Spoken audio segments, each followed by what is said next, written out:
17 প্রায় 21% আমাদের হচ্ছে এনার্জি আমরা সোর্স করি হচ্ছে আপনার ইয়া থেকে, আপনার এইচএফও থেকে, মানে হেভি ফুয়েল অয়েল যে জায়গা থেকে আমাদের করতে হয়, আমাদের ডিজেল থেকে করতে হয়। অর্থাৎ এই যে ফার্নেস অয়েল ডিপেন্ডেন্সি আমাদের কখনোই এনার্জি ইন্ডিপেন্ডেন্ট করবে না। তো এনার্জি ইন্ডিপেন্ডেন্ট না হলে আমাদের যে প্রবলেমটা হবে, দেখা যায় আমাদের এই যে ইন্ডাস্ট্রিয়াল এবং কমার্শিয়াল আমাদের এনার্জি অনেক ক্রাইসিস আছে। ইন্ডাস্ট্রি এবং কমার্শিয়াল এনার্জি ক্রাইসিসের কারণে আমাদের হচ্ছে বিজনেস বার্জিয়ন হচ্ছে না, বিজনেস বাড়ে না। আমাদের এখানে দেখা যায় প্রচুর পরিমাণ আমাদের লোডশেডিং এর কারণে আমাদের বড় বড় প্রতিষ্ঠানগুলো প্রত্যেক বছর ক্রাইসিসের মধ্যে দিয়ে যেতে হয়। তো সেজন্য আপনি যদি আমাদের আশেপাশের দেশগুলোতে দেখেন, ইন্ডিয়াতে দেখেন, তারা কিন্তু আপনার এনার্জি সোর্সকে ডাইভার্সিফাই করতে পারছে, এখন রিনিউয়েবলসে চলে গেছে। আমাদের পাকিস্তান দেখবেন, ওরা হচ্ছে আপনার রিনিউয়েবলসে এখন এই যে এখন একটা ইসরায়েল এবং হচ্ছে ইসরায়েলের যে সংকটটা তৈরি হয়েছে, ইসরায়েল ইউএসএ এবং মধ্যপ্রাচ্য ইরানের সাথে যে যুদ্ধটা হয়েছে, সেটার ইম্প্যাক্ট কিন্তু পাকিস্তানে পড়ে নাই, উরুগুয়েতে পড়ে নাই, কেনিয়াতে পড়ে নাই, কারণ হচ্ছে তারা এখন রিনিউয়েবলস এখন ডিপেন্ডেন্ট। দেখা যায় তাদের 57%-এরও বেশি হচ্ছে আপনার এনার্জি আপনার হচ্ছে রিনিউয়েবলস থেকে তারা উৎপাদন করতে পারছে। কিন্তু আমাদের রিনিউয়েবলস এর উৎপাদন ক্যাপাসিটি হচ্ছে 2.9% মাত্র, জাস্ট 2.9%।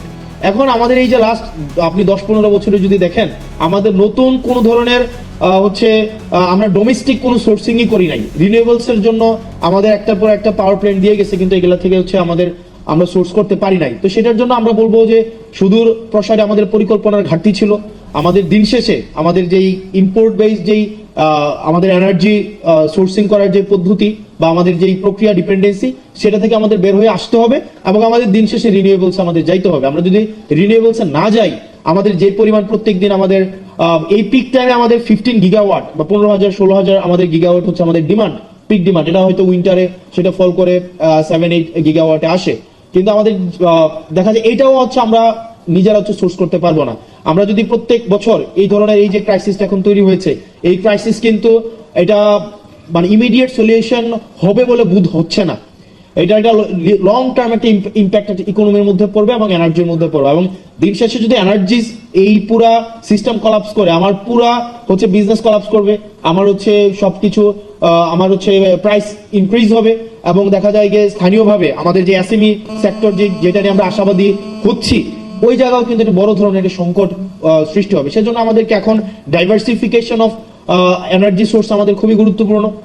আমাদেরকে সিসমিক হচ্ছে সার্ভের মধ্য দিয়ে আমাদের অফশোরে অনশোরে হচ্ছে আমাদের গ্যাসের যেই সংকট, আমরা প্রত্যেকদিন গ্যাসের সংকট সমাধানে আমাদের সিসমিক সার্ভে করা গুরুত্বপূর্ণ। মায়ানমার সেই জায়গায় সফল হয়েছে, ইন্ডিয়া সেই জায়গায় সফল হয়েছে। আমাদের যে এফএসআরইউ গুলো রয়েছে, আমাদের ল্যান্ড বেসড এফএসআরইউ করা যায় কিনা, সেই জায়গায় আমাদের হচ্ছে দৃষ্টি দেওয়া উচিত। তবে আমি লাস্ট কিছুদিন জ্বালানি বিষয়ক, আমি একটা কমিটিতে আছি, জাতীয় জ্বালানি বিষয়ক কমিটি, সেই জায়গায় দেখলাম মূলত বিশেষ করে আমলাদের মধ্যে অনেকেই, সব আমলা না, আমলাদের মধ্যে অনেকেই যে এলএনজির সাথে রিলেটেড সে গভর্নমেন্টকে পুশ করার চেষ্টা করে এলএনজি কিভাবে আমাদের দেশে হচ্ছে এনার্জি সংকট নিরসনে সহায়তা করবে। কারণ এলএনজি কোম্পানিগুলো তার ইম্পোর্ট করে, মানে হচ্ছে ইনভেস্ট করে, এবং দেখা যায় রিটায়ারমেন্টের পরে দেখা যায় ওই আমলা ওই এলএনজি কোম্পানির কোন একটা অ্যাডভাইজরি হচ্ছে চাকরি বাকরি করে বা কোন একটা পোস্টে যায়। আবার যে হচ্ছে এইচএফও নিয়ে কাজ করে, সে দেখা যায় গভর্নমেন্টকে পুশ করে, পলিসিতে পুশ করে যে আমাদের হেভি ফুয়েল অয়েল গুলা যদি আমরা ইম্পোর্ট করি বেশি বেশি, সেটা কিভাবে আমাদের এনার্জি ক্রাইসিসকে সলভ করবে। আমাদের দেখা যায় যে ডিজেল নিয়ে কাজ করে, সে গভর্নমেন্টকে পুশ করে কেমনি ডিজেলকে হচ্ছে আপনার যদি গভর্নমেন্ট ডিজেল বিভিন্ন জায়গা থেকে কিনে, স্পট মার্কেট থেকে কিনে।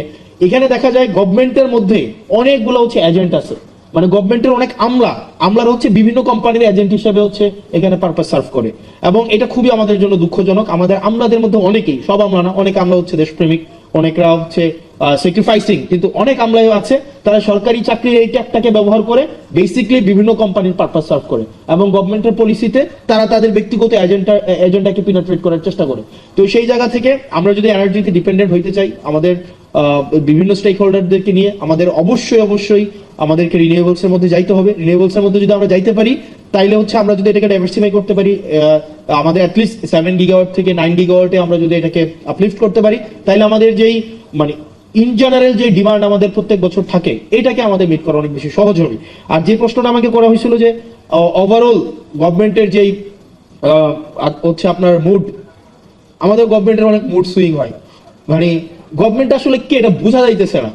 মানে এটা আসলে হাসিনার সময় না একটা বোঝা যাইতো যে ডিসিশনটা দিন শেষে কে নেয়, মানে দিন শেষে দেখবেন ডিভোর্সের প্রবলেমও দিন শেষে ডিসিশন দেয় হাসিনা, দিন শেষে সবাই দৃষ্টি আকর্ষণ করতে হাসিনার।